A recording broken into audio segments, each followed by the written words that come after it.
Here is an unusual and surprising move from Tesla. Tesla has announced a temporary Model Y price cut in the US. The new Model Y rear-wheel drive and long-range all-wheel drive prices reduced for deliveries now through February 29th. Prices will increase by $1,000 or more on March 1st. Note that the performance version is not affected, and this is only in the US, it appears, and only for the Model Y. To the best of source knowledge, this is the first time Tesla has ever announced a temporary price cut in the middle of a quarter. I'm looking forward to Gary Black's reaction to this because he's usually upset about configurator price cuts because they are permanent, and he's happy with inventory price cuts because these don't make into his long-term model. So because on the surface, this is supposed to be a temporary price cut, Tesla stock may not react to this news at all. However, it's important to know that this discount does not seem to stack with the inventory discounts. Right now, it pretty much makes no sense to buy a new Tesla from Tesla's website instead of buying a Tesla from Tesla's inventory because inventory vehicles usually have discounts. Some people think that this is related to the Model Y refresh. If it is true, that would be quite bullish for Tesla.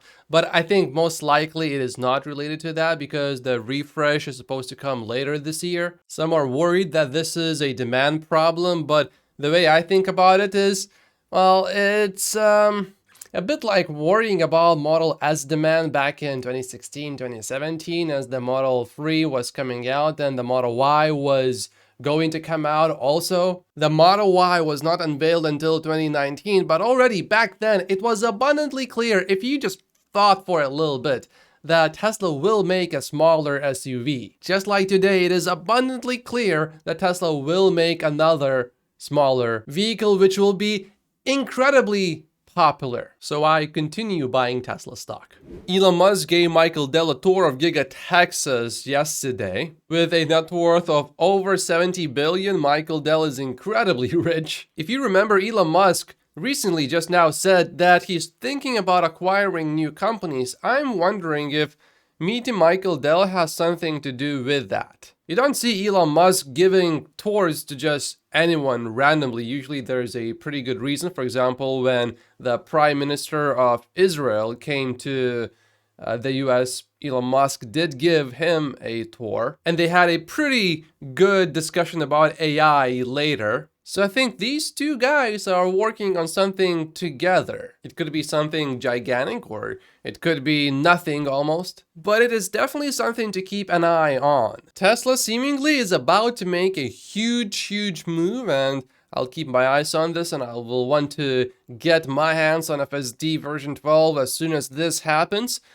Full self-driving beta version 12.2 is now going out to Tesla employees and special groups for the first time. Hopefully we are close to it, going out to everyone in North America, as Elon said on the Q4 earnings call. I do not have my expectations high for this release, but the thing that I am going to pay a lot of attention to is going to be how fast is Tesla making progress between each release that will happen later. Because there's a good chance that progress going forward is going to be quite a bit faster than before because all you need to do is just feed it more data and then retrain the model instead of reprogramming everything and then trying to find out how come there's this weird thing that happens when the car turns in these specific turns. Oh, it's because of one of these lines of code hidden in the mountain of 300,000 lines of code. So in theory, this approach should be quite a bit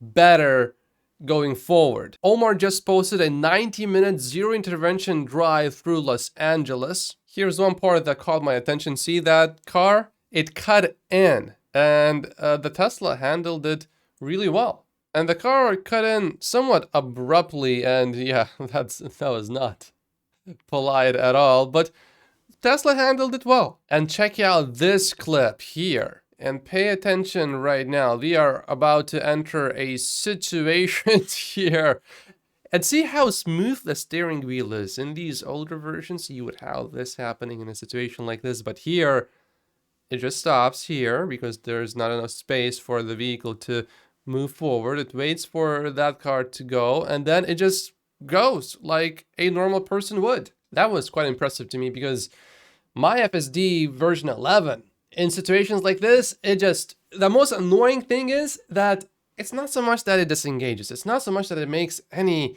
bad mistakes really, but just how it makes them is, it just does this and it inspires zero confidence. You just want to take it over immediately. But that seems to perhaps, maybe, be solved largely in FSD version 12. FSD 12 also has this new behavior. See how it says keep clear and it stops, it doesn't go. And now we could start going. Now, the previous version would have just kept going. Now, it waited for a bit too long, but it's better than blocking the intersection. Omar says, many have asked whether FSD Beta 12 is end-to-end on the highway or just city streets. Based on driving characteristics, it seems to unmistakably be the new stack. This highway on-ramp is under construction and FSD Beta 11 would always fail to enter it. It would try and drive into the barrier in the middle and not turn at the right angle. FSD Beta 12 just did it perfectly, so that's good. Here's the latest YouGov poll, and Elon is the second best known business figure, only behind Bill Gates. Bill Gates is disliked by about 25% of the population and liked by 51%, and pretty much everyone knows him. Elon Musk, though, is almost just as known at 97% instead of 98%. Elon's popularity is at 47%, and he is disliked by 36% of the people. Mark Cuban is also quite outspoken, but supposedly he is only disliked by 14% of the people.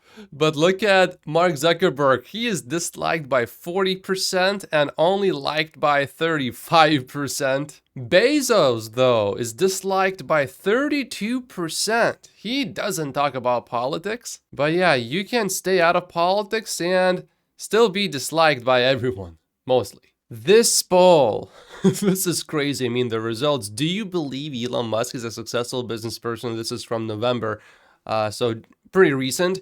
64% of the people said yes. 18% of the people admitted to being delusional completely, or just simply political. Another way to interpret the results is to say, well, 18% of the people, that's the number that has been heavily influenced by the media.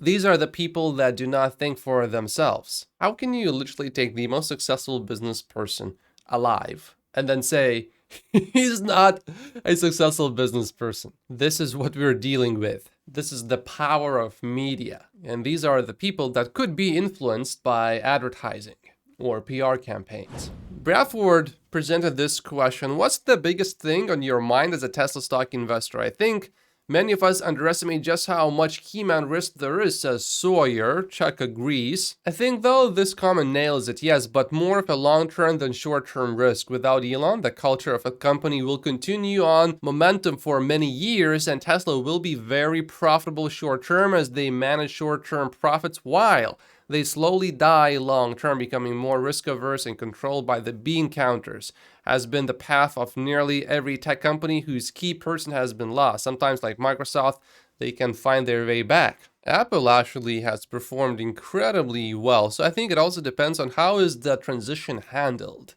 If the leader is kicked out, like Steve Jobs initially was, that's terrible for the company. But if the leader is involved in the transition, I think everything is a lot better. And if Elon does step down, it's probably going to be more likely because Elon actually wants to step down himself instead of the board trying to kick him out. And if Elon does step down as the CEO, he would still remain at Tesla, just not as the CEO. And I think it's a scenario that we should think through as Tesla stock investors. What would happen then?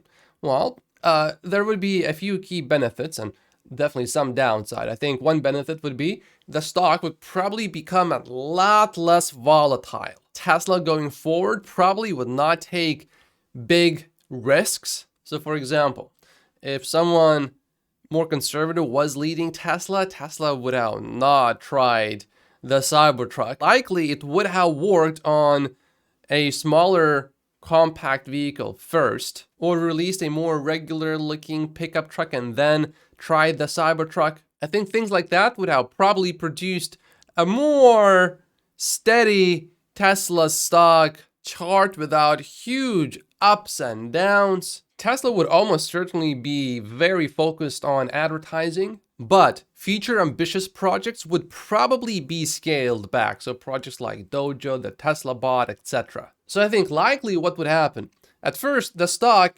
initially would drop, probably. I think, although it could depend on who the CEO would be and how involved Elon would remain, assuming that Elon would remain very involved still, for example, with product design. And if the CEO is a really good potential CEO, maybe the stock wouldn't drop all that much if at all, if it is very clear that Elon will still remain very active at the company. And I think what would also assure many retail Tesla stock investors is if somehow things get really bad, that Elon would make it clear that, look, I'm willing to come back as the CEO later on. He does his best work during extreme moments of crisis. And we know that there have been so many Tesla stock investors, especially fund managers, that complain about Elon's political comments.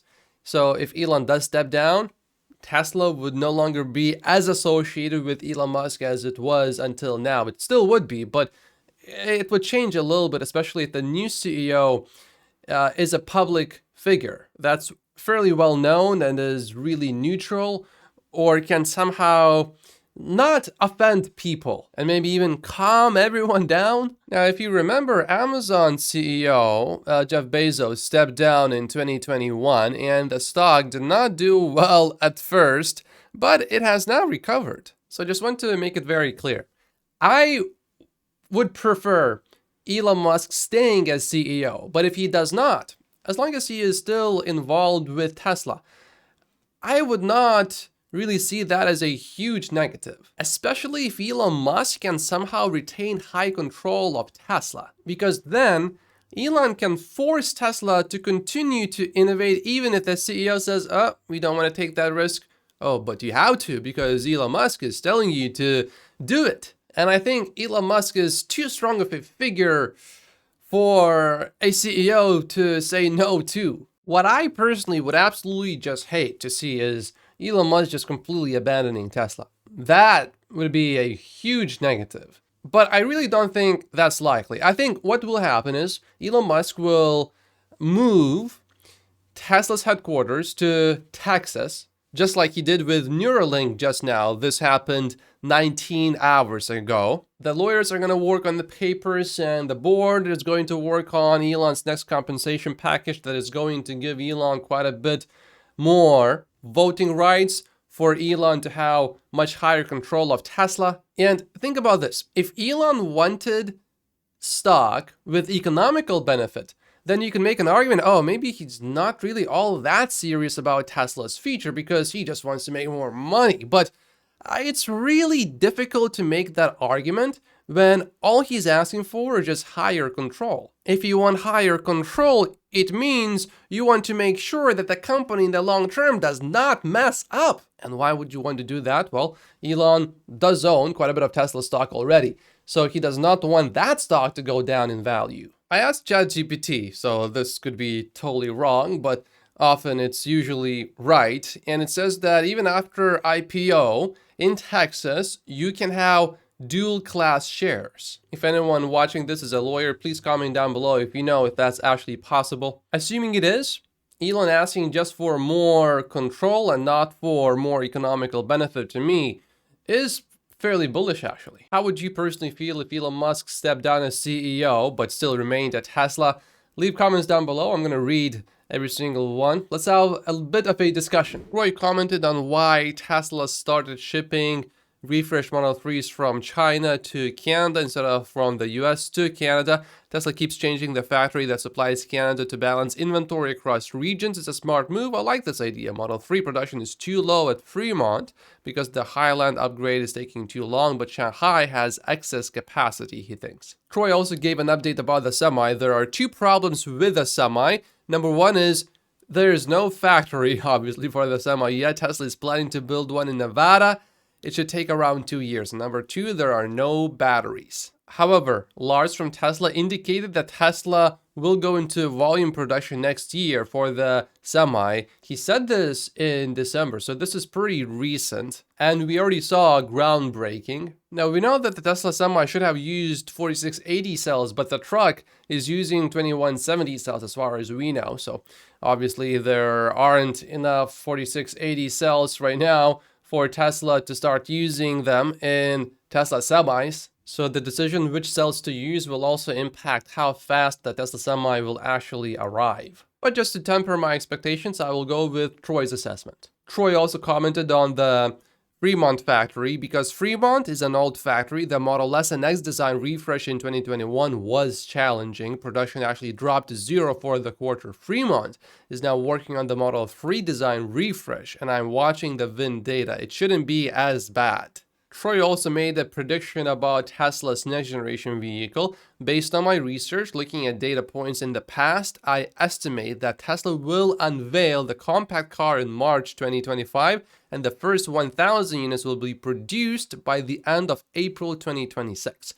I personally really hope that Tesla unveils the vehicle at the last possible minute, because, you know, demand will be off the roof. So why announce it a year ahead before anyone can even buy one? That will hurt Model 3 and Model Y sales. But Tesla did announce the Model Y about a year before they produced the first 1,000 units. So Troy may actually be right that Tesla may actually do that. I would not like that move, but I think it would be okay, just not perfect. I guess it would help with the stock if the investors see what the vehicle is. But yeah, personally, in the long term, I think it's better if we just wait until the last second, unveil it then, and then immediately start delivering these vehicles. Troy is also presenting a rather controversial idea. Should Tesla outsource the production of a compact car in China to accelerate its release? The same car could then be shipped to Europe too. Otherwise, it looks like it will take a few years before Tesla starts production there. Looking at Tesla's history, the Model 3 was released in 2017, but for example, a Nissan Leaf was released years and years and years before that. So I think it's more important to get the product right. If you just outsource the new vehicle to, let's say, BYD or someone like that to make the new vehicle, that might damage Tesla's brand somewhat permanently. Now, I think James has a fairly decent point here. He says Tesla should have started working on the compact in 2022, and by now it would have been ready to be launched if Tesla developed the compact, for example, in China, and then still developed the Cybertruck in Austin. But as I discussed this a bit earlier, there's a good chance that Tesla might have actually tried doing that, but it was not allowed to really do it in China. I mean, if Tesla would have had a compact by now, BYD would be sweating. And the Chinese automakers, the new ones, would not be as strong as they are right now. And it's a bit crazy to see that Tesla and BYD together had 35% of the global EV market in 2023. That's a large number. We haven't heard much about Tesla and India, but there is a little piece of news here about it. Elon Musk's Tesla can apply for incentives under the National Program on Advanced Chemistry Cells. One of the ministers said. He was responding to a question on whether a separate policy for providing incentives to Tesla is being formed. So it seems like it is not, which could indicate possibly that no progress is really being made in India, or that he's simply not involved in the negotiations. Troy got his hands on the latest Cybertruck VIN data, it appears to me, and he says that 90% of production so far is dual motor and only 10% is triple motor. Troy thinks that 10% is normal though. Toyota is benchmarking the Tesla Cybertruck and Ford F-150 Lightning in the US. Toyota released an electric pickup truck concept earlier. I think it was in October of last year, so maybe they are actually working on one. Here's some free advertising for Tesla. Kim Kardashian took a couple pictures of a Cybertruck next to her private jet. I don't think anyone else would show off their truck in front of a private jet. It's just a Cybertruck thing only. A pink Cybertruck. I definitely am not getting a car, any car in that color, but someone's gonna be pretty happy. A bit of SpaceX news. Starlink is finally available on some commercial flights. Internet speeds are expected to be at least 10 to 20 times faster and much more reliable. Going in a plane, for me, was pretty much the only place where, not by choice, I would not have any internet, but that's definitely changing now. A big shout out goes to Elon for making this happen. And now, finally, we have the full year data for global BEV sales, and the total BEV sales for the year topped 10 million units, and the trailing 12 months growth rate closed the year at a rate of 30.6%. As you can see, EV demand is still incredibly strong. The growth is very strong. Looking at percentages, how fast the growth is happening, of course, it is slowing down by a little bit, but that's expected because you cannot keep growing exponentially forever. But these numbers are still huge, and they are going to get bigger. I mean, the total number of vehicles sold every year, electric vehicles, that number will keep getting bigger. And Tesla, by default, will benefit from that. And here you can see ICE vehicles, 76.6 million sales last year compared to 71.3 million sales in 2022. And if we extended this chart to 2034, it would be very clear that the trend is down. The release of Tesla's next generation vehicle will create an incredibly fast fall of ICE vehicle sales. Right now, you can still make an argument, oh, well, ICE vehicles are not really collapsing because they recovered to 2020 levels, but yeah, just give it a few more years and it will be clear that the collapse is accelerating actually. And make sure to like and subscribe if you enjoyed this video. That is actually really important for the video to reach more people. And I will see you in tomorrow's episode. Thank you so much for watching.